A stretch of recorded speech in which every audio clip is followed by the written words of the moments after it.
Getting the Safari could not install a profile due to unknown error on your iPhone? It can be frustrating, but don't worry. This problem usually happens when installing configuration profiles, often due to connection issues or restrictions. In this video, I'll walk you through the steps to fix it. Let's dive in. Solution 1. Check your internet connection. Ensure your iPhone is connected to a stable Wi-Fi or cellular data network. Open Control Center by swiping down from the top right corner of the screen. Turn on airplane mode for 10 seconds, then turn it off. Try to install the profile again. Solution 2. Restart Safari on your iPhone. Close the Safari app by swiping up from the bottom of the screen to open the app switcher. Swipe up on the Safari app preview to close it. Restart your iPhone by holding down the power button until the slider appears, then slide to power off.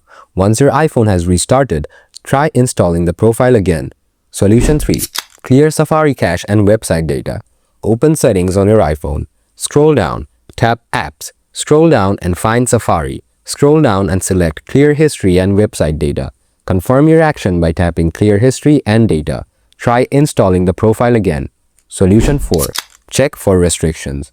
Open Settings on your iPhone. Scroll down and tap Screen Time. Scroll down, tap Content and Privacy Restrictions. Enter your screen time passcode if prompted. Scroll down, tap Accounts. Set this Allow.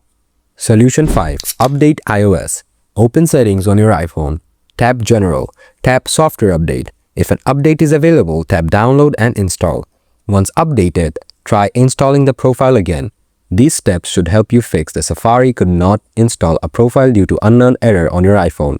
If the issue continues, don't hesitate to reach out to Apple support for more help.